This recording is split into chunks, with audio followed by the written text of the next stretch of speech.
Hello, hello, hello, and welcome to Motivation Monday with Lois. Trying to see if I can get it on my other tablet. So, thank you so much for stopping by today. I know that you're very busy. It's on a Monday, and traditionally, Monday, the start of the week, depending on what your profession is, it can be very hectic.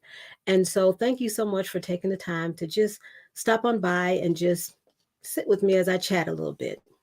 And so, for those of you who don't know me, my name is Lois Godot, and I am the founder of the Facebook group Roseanne Mosaic Step Parents. And this is also being streamed on my YouTube page, my YouTube channel, Ask Lois the Relatable Therapist. And so I'm a licensed clinical professional counselor, and I've also a step parent myself. I just had an anniversary, so it's been 27 years as a step parent.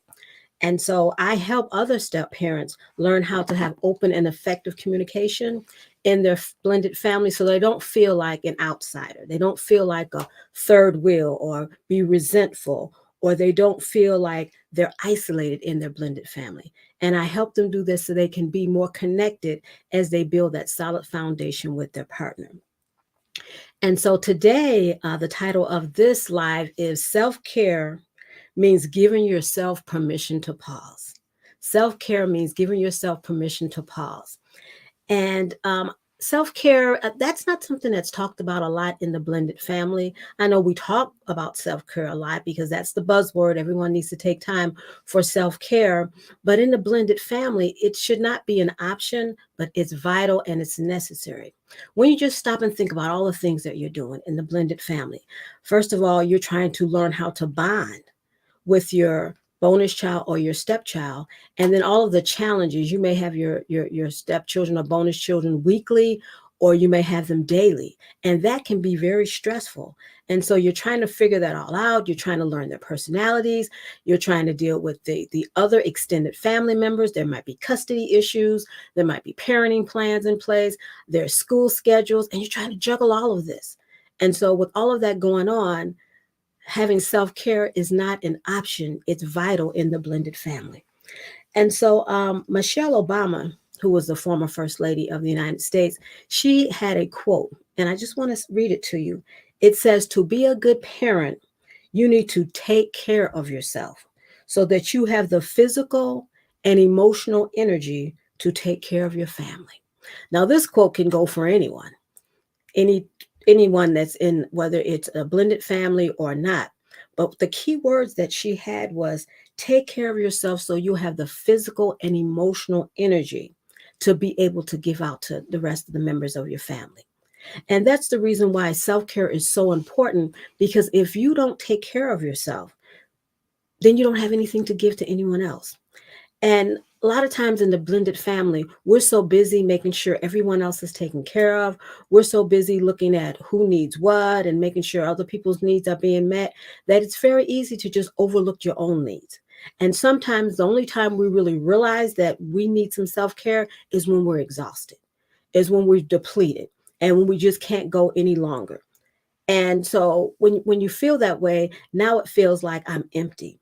So one of the things I was looking at is, when I was thinking about self-care, is a lot of times, and I know for me, growing up, I never really saw my mother take self-care. I would see her being, sacrificing for the family and just keep going and going and going. And that wasn't something that routinely that she would take time and say, I'm taking self-care. I'm taking time for myself. And so sometimes when you think about taking time for yourself, you may feel a little guilty.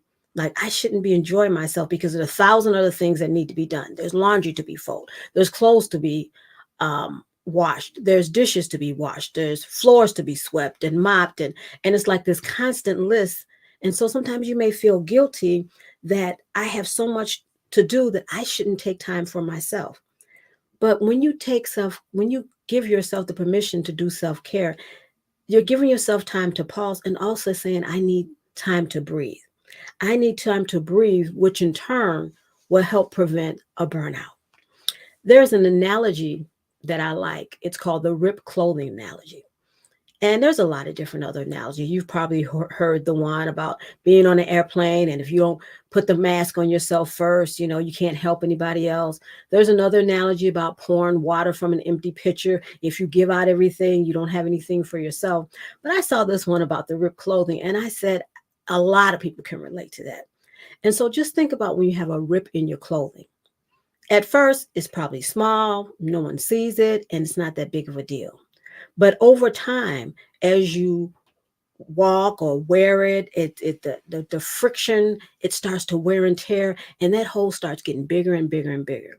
And incidentally, I'm thinking about socks, because for me, that's what always gets me, is a hole in my sock. And when the hole is little, I don't pay any attention to it. It's like, oh, I can see my toenail through the little hole in the sock. But over time, it gets bigger and bigger and bigger, to the point that that sock becomes uncomfortable. And it makes it hard for me to feel comfortable when I'm walking in it. Yes, I can walk, but it's uncomfortable. So I don't feel like I'm getting the best out of that sock at the time. And so that's the way it is for self-care. Sometimes we know it's there, we know we need it, but we just keep going and going and going. And then at some point, it starts to really, the pressure starts to really get to us. The stress starts to really get to us. And if you're stressed out, you're not giving the best that you have. And so that's why self-care is so important, because at some point it leads to like physical and emotional stress, and you feel drained.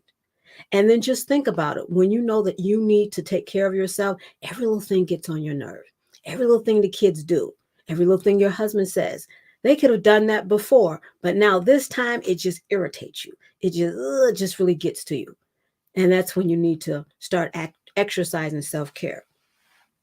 And so when we talk about self-care, sometimes some people think, oh, you got to join a gym. Oh, you have to go to a spa.